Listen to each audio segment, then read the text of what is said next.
মাজুলীৰ বৃহৎ আধ্যাত্মিক মহোৎসৱ শ্ৰী শ্ৰী কৃষ্ণৰ ৰাসলীলা মহোৎসৱলৈ মাজত মাত্ৰ কেইটামান দিন আৰু এই সময়ছোৱাত খুব দুখ লগা পৰিৱেশ হৈ আছে মাজুলীৰ চতুৰ্দিশে সমগ্ৰ অসমজুৰি হিয়াৰ আমঠু প্ৰাণৰ শিল্পী জুবিন গাৰ্গৰ মৃত্যুৰ বতৰাই সকলোকে শোকদগ্ধ শোকস্তব্ধ কৰি তুলিছে।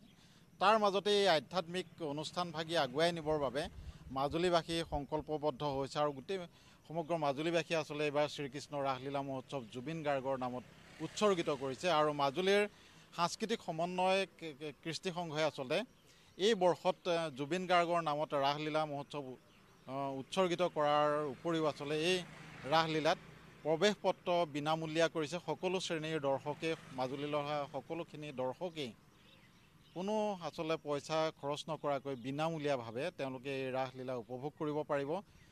ভগৱান শ্ৰীকৃষ্ণৰ শ্ৰীচৰণত প্ৰণিপাত জনাব পাৰিব, আশীষ ল'ব পাৰিব আৰু জুবিন গাৰ্গৰ আচলতে বিদেশ আত্মাৰ সদগতিৰ লগতে তেখেতে যাতে উচিত ন্যায় পায় তাৰ বাবেও তেওঁলোকে যাতে প্ৰাৰ্থনা কৰিব পাৰে। এই ৰাসলীলা মহোৎসৱৰ মহান নাটকভাগী সেইকাৰণে আজি এইবাৰ উৎসৰ্গাৰ কৰা আপোনালোকে পণ কৰিছে। অসমবাসীক কি ক'ব এই মুহূৰ্তত? আমি যুৱ সমন্বয় কৃষ্টি সংঘৰ তৰফৰ পৰা সমূহ অসমবাসী ৰাইজলৈ শাৰদীয় শুভেচ্ছা জ্ঞাপন কৰিছোঁ। আপোনালোকৰ চেনেলৰ যোগেদি আমি ঘোষণা কৰিব বিচাৰিছোঁ যে জুবিন গাৰ্গ এগৰাকী ভগৱানৰ নামত ৰাস উৎসৰ্গা হ'ব। আমি ভগৱানৰ লীলা কৰিম আৰু ভগৱানৰ নামত আমাৰ ৰাসলীলা উৎসৰ্গা কৰা হ'ব। এই ৰাস কিয় আমি উৎসৰ্গা কৰিম যে দৰিয়া ফিল্ডখন আচলতে মাজুলী মহাবিদ্যালয়ৰ যিখন খেলপথাৰ, সেই খেলপথাৰখনত মাজুলীত প্ৰথমবাৰৰ বাবে জুবিন গাৰ্গে মাজুলীলৈ আহি সাংস্কৃতিক অনুষ্ঠান পৰিৱেশন কৰিছিল।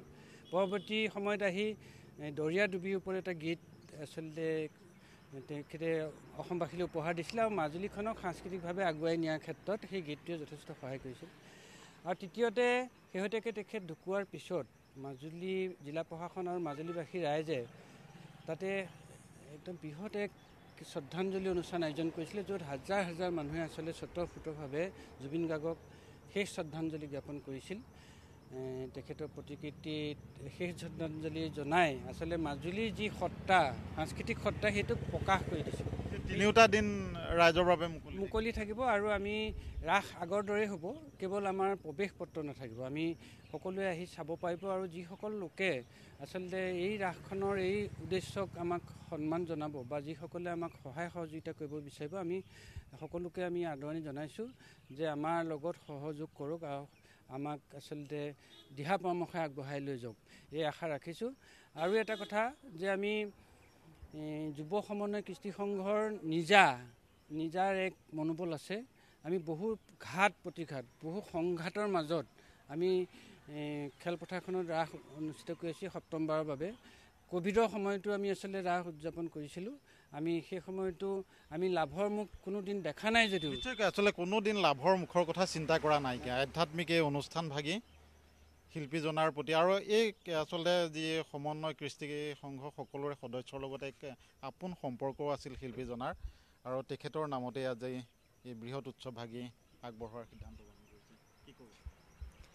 হয়, আমি যিহেতু আমাৰ হিয়াৰ আমঠু অতিকৈ মৰমৰ জুবিন দাক আমি হেৰুৱাইছোঁ, সেই দুখটো আচলতে আমি ভাষাৰে প্ৰকাশ কৰিব নোৱাৰোঁ। সেয়েহে আমি মাজুলীবাসী, জুবিন দাই যি মাজুলীবাসীৰ প্ৰতি তেওঁৰ মৰম, তেওঁৰ কথাত তেওঁ বিভিন্ন অনুষ্ঠানতো মাজুলীলৈ মানুহক আমন্ত্ৰণ জনাইছিল আৰু আমাৰ সেই বিশেষ দৰিয়া ডুবিটো জুবিন দাৰ গানৰ পৰাই আমাৰ অসমত চিনাকি হৈ গৈছিল। সকলোৱে চিনি পায় দৰিয়া ডুবি আৰু সেই দৰিয়া ডুবিক লৈ জুবিন দাৰ মনত হয়তো ক'ৰবাত নহয় ক'ৰবাত এটা আৱেগিক সম্পৰ্ক আছিল আৰু তাতেই যেতিয়া আমাৰ ৰাসখন অনুষ্ঠিত কৰোঁ আমি আচলতে এই বাণিজ্যিক বা কিবা তেনেকুৱা ধৰণৰ কথা ভাবি পেলাই আমি ৰাসখন অনুষ্ঠান কৰা নাই। যিহেতু ৰাস হৈছে আমাৰ মাজুলীবাসী আৱেগ স্বাভিমান, হয়তো ৰাসৰ অবিহনে আমাৰ মাজুলীৰ অস্তিত্ব খুব ম্লান হ'ব যেন লাগে। সেয়েহে আমি এই ৰাসখনৰ জৰিয়তে এইবাৰ আমাৰ অতিকৈ মৰমৰ শ্ৰদ্ধা শিল্পী জুবিন দাক, যি এতিয়া ভগৱান তুল্য বুলি কৈছে সকলো অসমবাসীয়ে তেওঁক স্বীকৃতি দিছে আৰু সেইজন শ্ৰদ্ধা জনাই আৰু তেখেতৰ আত্মাৰ সদগতিৰ হকে আমি এই বৃহৎ অনুষ্ঠানটো কৰিবলৈ আমি সকলো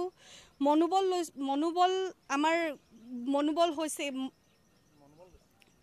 আৰু আমি আগবাঢ়ি আহিছোঁ যে আমি আৰ্থিক কথাটো আমি চিন্তা কৰা নাই, যিহেতু ইয়াৰ প্ৰত্যেকজন অংশীদাৰে নিজৰ পকেটৰ ধন খৰচ কৰিও আমি আগবাঢ়ি আহিছোঁ এই কামটো কৰিবলৈ আৰু আমি এইবাৰ সিদ্ধান্ত লৈছোঁ যে আমি কোনো ধৰণৰ যিহেতু এখন আমি উৎসৰ্গা কৰিছোঁ জুবিনদাৰ নামত, সেয়েহে আমি কোনো ডনেশ্যনৰ বা দোকানে দোকানে ঘৰে ঘৰে গৈ কোনো ডনেশ্যনৰ ব্যৱস্থা কৰা নাই।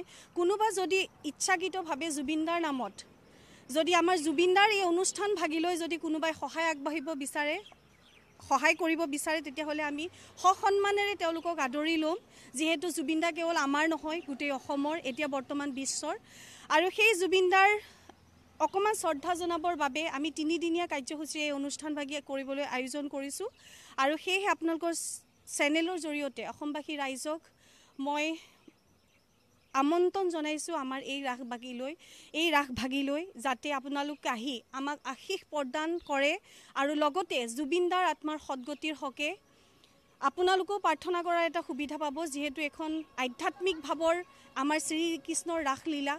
আৰু যিহেতু এইবছৰ আমি আৰু এটা সিদ্ধান্ত লৈছোঁ যে যিহেতু এইবছৰ আমাৰ শ্ৰদ্ধাৰ ভূপেনদাৰ 100 শতবৰ্ষ পাৰ হৈছে, সেয়েহে আমি এদিন আমি দিনৰ ভাগৰ কাৰ্যসূচীত তেখেতক শ্ৰদ্ধাঞ্জলি জ্ঞাপন কৰাৰো সিদ্ধান্ত লোৱা হৈছে। আৰু সেয়েহে আপোনালোকে আমি 2জন মহান শিল্পীক শ্ৰদ্ধাৰে সুঁৱৰিম আৰু জুবিনদাৰ আত্মাৰ সদ্গতিৰ হকে আমি সকলো মিলি প্ৰাৰ্থনা কৰিম। সেয়েহে সকলোকে আমন্ত্ৰণ জনাইছোঁ। আৰু এইকণতে আৰু এটা কথা উল্লেখ কৰিব লাগিব, অসমবাসীয়ে হয়তো এইটো কথা ভাবিব পাৰে যে জুবিন গাৰ্গৰ নামত ৰাসলীলা উৎসৰ্গা কৰিলে আচলতে কি পাবনো অসমবাসীয়ে। আচলতে সেইটো কথা নহয়। মাজুলীবাসীৰ 2 লক্ষ জনগণৰ প্ৰতিজন সদস্য জড়িত হৈ থকা এইটোৱে হৈছে মাজুলীৰ আটাইতকৈ বৃহৎ অনুষ্ঠান। মানুহে নিজৰ সকলো শৰীৰৰ প্ৰত্যেকটো অংগ দিবলৈ তেওঁৰ বাবে সাজু হৈছিল। আৰু মাজুলীবাসীৰ হিয়াৰ আমঠুগৰাকীৰ বাবে তেওঁ মাজুলীবাসীৰ জড়িত হৈ থকা এই বৃহৎ অনুষ্ঠানভাগী, য'ত মন প্ৰাণ শৰীৰ মন মগজু সকলো জড়িত হৈ থাকে, এই অনুষ্ঠানভাগীয়ে আগবঢ়াবলৈ সিদ্ধান্ত গ্ৰহণ কৰিছে। প্ৰাণৰ শিল্পীগৰাকীৰ বিদেশ আত্মাৰ সদ্গতি লাভ কৰক। আৰু এই শ্ৰীকৃষ্ণৰ ৰাসলীলাতেই প্ৰত্যেকগৰাকী অতিথি, প্ৰত্যেকগৰাকী শিল্পী, মাজুলীলৈ অহা প্ৰত্যেকজন আচলতে পৰ্যটকে যাতে জুবিন গাৰ্গৰ এই অনুষ্ঠানৰ যোগেদি তেখেতৰ আত্মাৰ সদ্গতিৰ বাবে প্ৰাৰ্থনা বা তেখেতৰ যাতে উচিত ন্যায় পায় তাৰ বাবে যাতে ভগৱন্তৰ ওচৰত প্ৰাৰ্থনা কৰিব পাৰে।